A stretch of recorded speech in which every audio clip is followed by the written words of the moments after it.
আজি আকৌ নতুন ভিডিঅ' এটা লৈ আহিছোঁ। ভিডিঅ'টোত আজি চিমটেক্স ৰিপেয়াৰিং কেনেকৈ কৰে, চিমটেক্স ফাটিলে বা ফুটা ওলালে কেনেকৈ পাৰ্মানেণ্ট চলিউশ্যন হয়, তাৰে ভিডিঅ'টিৰ জৰিয়তে আপোনালোকক দেখাব ওলাইছোঁ। আপোনালোকৰ ঘৰত আছে চিমটেক্স ফাটি গ'লে এমচিল মাৰি থৈ দিয়ে, পাৰ্মানেণ্ট চলিউশ্যন নহয়। বলক বেছি কথা নকয়, হাতে কামে লাগি যাওঁ, মোৰ কামৰ ঠাইলৈ আগুৱাই যাওঁ। বলক আপোনালোককো লৈ যাওঁ লগত। এয়া দেখিব পাইছে মৃদুলে টেংকি চাফা কৰি আছে আৰু মোৰ হেল্পাৰ আজি মোক সহায় কৰিব। আপোনালোকে দেখিব পাইছে চিমটেক্সৰ টেংক নিপুলত এমচিল লগাই থোৱা আছে। এইটো পাৰ্মানেণ্ট চলিউশ্যন নহয়, কিন্তু কাম চলি যায় যদি ভালকৈ ছেটিং হয়। তথাপিতো ৰ'দৰ তাপত চিমটেক্সৰ যিখিনি এমচিল লগা থাকে এইটো আকৌ ফুলি যায় বা ফুলি কেনে ওলাই আহে। এনেকৈ পাৰ্মানেণ্ট চলিউশ্যন হয়, আপোনালোকে দেখিব। তো টেংকিত পানী আছে, পানীখিনি মই খালী কৰি লওঁ। যিহেতু পানী খালী হ'ল, টেংক নিপুলৰ চাৰিওফালে লাগি থকা এমচিলবোৰ খুব সাৱধানেৰে চাফা কৰি ল'ব লাগিব।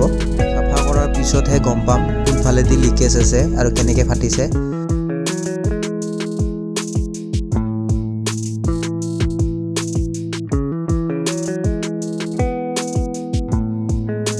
চিমটেক্সটো চাৰিওফালে ভালকৈ চাফা কৰাৰ পিছত দেখিব পালোঁ চিমটেক্সটো ফালি আছে।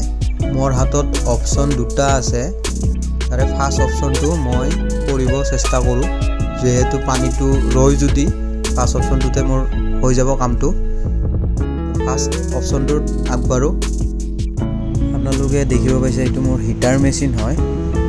তো এইটোৰে হিট দি মই চিমটেক্সটো গলাই ল'ম আৰু এইটো মোৰ চিমটেক্স ৰিপেয়াৰিঙত সহায় কৰিব। আজি লগত লাগিব পুৰণা চিমটেক্সৰ টুকুৰা নাইবা তেনে ধৰণৰে প্লাষ্টিকৰ টুকুৰা।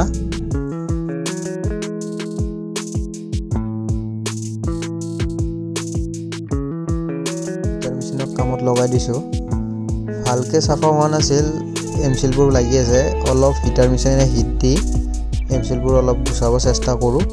তাৰপিছত নেক্সট পৰ্যায়লৈ আগবাঢ়িম।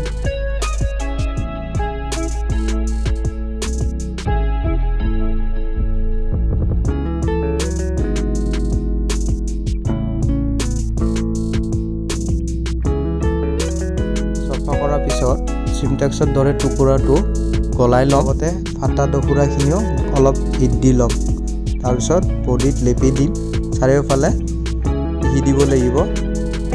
আপোনালোকে টেংকি ল'লে যধে মধে ফুটা কৰে, প্ৰয়োজন সাপেক্ষেহে ফুটাবোৰ ৰাখিব লাগে।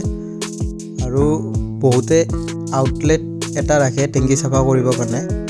সেইটো আউটলেট একো কামত নাহে, কাৰণ টেংকিৰ ভিতৰত ময়লাবোৰ থাকি যায়, টেংকিত নামিয়ে চাফা কৰিব লাগে।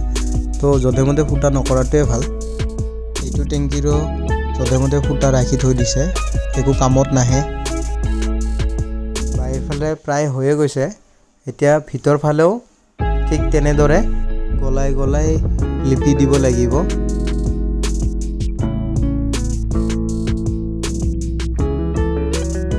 ইয়াৰ পিছত পানী ভৰাই চাম।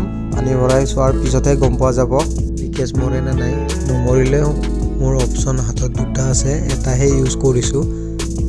পানী ভৰাই চালোঁ, পানী ভৰাই চোৱাৰ পিছতো পানীটো লিকেজ কৰি আছে। তো মোৰ ফাৰ্ষ্ট অপশ্যনটো ছাকচেছ নহ'ল। এতিয়া মই ছেকেণ্ড অপশ্যনটো ট্ৰাই কৰিম। ছেকেণ্ড অপশ্যনটো 100% গেৰাণ্টি, লিকেজ মৰিবই মৰিব। কাৰণ এইটোৱে টেংক নিপুলৰ যিটো হল আছে, হলটো ফুল্লি ব্লক কৰি দিম। আপোনালোকে দেখিব পাইছে এইটো টেংক নিপুল আছিল, টেংক নিপুলৰ হলটো ফুল্লি ব্লক কৰি দিয়া হৈছে। এনেদৰে টেংকিৰ লিকেজবোৰ মৰা হয়। ফাটিলে বা ফুটা ওলালে এনেদৰে পাৰ্মানেণ্ট চলিউশ্যনত টেংকিবোৰ ৰিপেয়াৰিং কৰিব পৰা যায়। এইটোৱে আছিল টেংকিৰ লিকেজ পাৰ্মানেণ্ট চলিউশ্যন ভিডিঅ'। আজিলৈ বাই বাই, আৰু নতুন এটি ভিডিঅ' লৈ আপোনালোকৰ মাজলৈ আহিম।